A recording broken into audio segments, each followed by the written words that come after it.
Welcome back today, guys. I'm Mitch, and today we have Toyota's flagship sedan of the 90s. This particular example is a 1999 Lexus Ls400.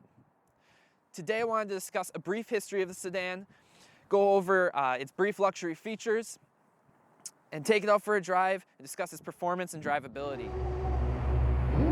Devil in a red dress, call 911, I'm a killer. You know I hate to confess. Bang bang, got my hand on the trigger. The devil in a red dress, call 911, I'm a killer. You know I hate to confess. Bang bang, got my hand, call. The Lexus Ls400 originally debuted for the 1989 Detroit Auto Show. Toyota intended this vehicle to compete with the likes of BMW and Mercedes. Chief among the competitors was the BMW 7 Series and Mercedes S-Class. Now let's move into the inside of this vehicle and take a look at some of its interior features and talk a little more about its history. The Lexus Ls400 offered many features that were ahead of its time for 1999. Some of these features include power and heated seats, power tilting and telescoping steering wheel, and automatic climate controls. Now let's pull the camera into the vehicle and discuss some of the finer options that the Lexus Ls400 has to offer. One really cool feature about the Lexus Ls400 is the memory steering wheel. Putting the key into the ignition automatically brings the steering wheel down to your previous setting and telescopes out to you. Another comfort feature of this Lexus is the seatbelt height adjuster. Pushing this button right here allows the height of the seatbelt to be adjusted up and down, as you will see here. Moving around to the back of the Lexus Ls400, we have this little compartment right here. Pop this little compartment open to reveal your individual cigarette lighter and ashtray. Sitting in the rear of this car is definitely a luxury experience. Each passenger does have access to the center armrest as well as rear cup holders. My brother, just so everyone knows, didn't know his own car had rear cup holders. Here they are. One thing that the Lexus Ls400 is lacking in the rear is climate controls for its rear passengers. One cool hidden feature that the Lexus has that many people don't know about is the hidden first aid kit under the driver's seat. Going under the driver's seat, you simply pull on the first aid kit, revealing this nice black case. Also, going around to the back, you do have a toolkit, and we'll show that here. In the right-hand corner of the trunk, you have Lexus's toolkit. To remove the toolkit is pretty easy. It does just have a grip-operated clasp. Pull on that, and the toolkit comes out. Looking at the hidden little kits that you get in the Lexus Ls400, starting with the toolkit, you do have a nice pliers, a tire iron, screwdriver, and a couple crescent wrenches for whatever you need them for. On the right here, we do have the first aid kit. Now this is the original first aid kit from this vehicle. Going inside, we do have some Band-Aids, scissors, waterproof bandages, and antibacterial cream.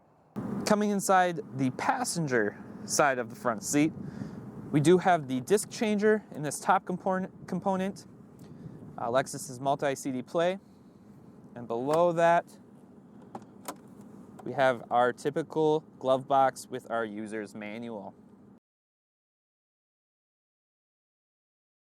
All right, so driving the Lexus Ls400, we now have a couple passengers in the vehicle, as well as many backpacks. That's one thing that this thing does great. It takes all your people with you and all of their things along to do many different activities. I think in terms of drivability, I think it's a very smooth car. I think that it does offer great performance for what it is, being a 1990s vehicle with 169,000 miles on it. It is very quiet until you get onto the throttle. Hitting the throttle gives you a nice little muscle car sound to it. Let's see if we can get that going here. I don't know if you can hear that on the camera, but it does have a nice little throaty growl to it. This Ls400 comes courtesy of my brother Christian. In the back there we have his girlfriend Jessie. I don't know if you can see her on the camera, but she is there with all of her things. In terms of suspension, basically it does have quite a bit of body roll to it. It is not a performance sedan. like modern luxury cars are. You look at many of the BMWs and Mercedes models that are offered currently, and you do get a bit more performance along with your luxury. Now, in terms of reliability, like I stated, this car has 169,000 miles on it, and since my brother bought it, he has not had to do any sort of maintenance on it. When he purchased it, it did have a very substantial list of things that had been done, such as the timing belt, the starter, as well as other basic maintenance items and body work.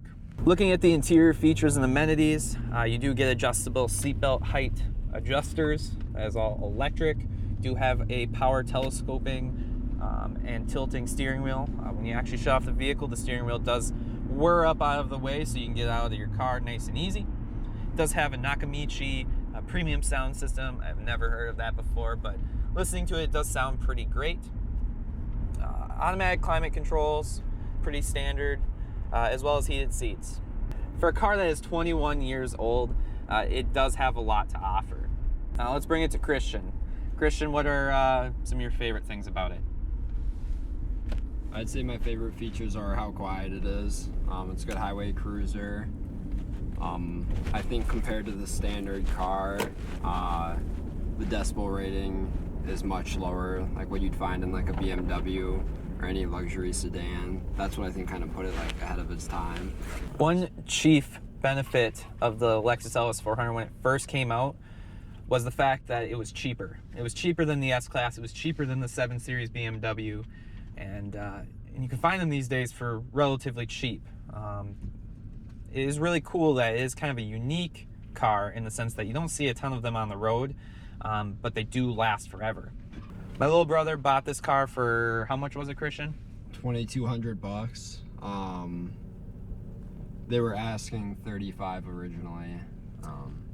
Yeah, so $3,500 or $2,300 or whatever. It gets you a very, very nice car. So I'm sorry for all the commotion in the video right now. We do have a full sedan's worth of people and things. Just another great testament to its versatility. So who would I recommend this for? Well, I'd recommend the LS400 for somebody that's looking for a budget vehicle that's going to be different from what you would find among, like, you know, typical Camrys, Maximas, and just the run-of-the-mill stuff. You do get a lot of luxury features, and the prices on these aren't that bad, and they do require very little maintenance to be taken care of. One downside to the LS400 is that it is a rear-wheel drive vehicle. So currently we live in Minnesota. It does snow quite a bit. It does get icy. When it's not snowing, it's raining, it's freezing. And you know, that can provide some traction issues. My brother stated that it wasn't too bad. The traction control does like to kick in and limit your throttle input. So sometimes you can be trying to merge in the traffic and the traction control will kick on, limiting your ability to merge into the lane.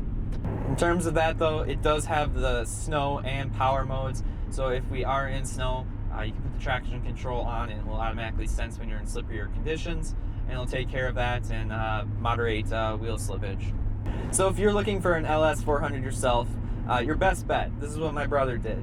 You're going to want to go to Craigslist or Facebook Marketplace, and you're going to want to find yourself a nice old lady. In this case, it was around a 70-year-old lady who had just upgraded to a different Lexus, a nicer, newer one, and she had taken immaculate care of it. It's super clean on the inside, very little rust, if any, on the out, and she has all the service records. She didn't particularly care about the car, she was just looking to get rid of it, so he was able to get quite a great deal on it. Biggest concern in terms of maintenance that you're going to have to worry about is when the starter does go out. The starter is actually located under the intake and can be quite an expensive, hour-intensive job to get that fixed and repaired. So try and find one that, you know, has had that maintenance done already. So I want to propose a question to you guys. What luxury vehicle from the 90s would you recommend? Which one would you buy for yourself? And if you have any personal experience, let me know in the comment section below what you think. But that's about all I have for you guys today. Let me know in the comment section below what you think. And as always, like, comment, subscribe. I love you. Keep the rubber side down, and we'll see you next time. Looks like we've come to the end of the road. There's no point in running away now. I'd rather sleep until the storm is gone. She'd rather be shooting at me now. I know it will end up in anger. I don't think we grew up, we just became older. She's aiming her words, ready to fire. I don't think that boy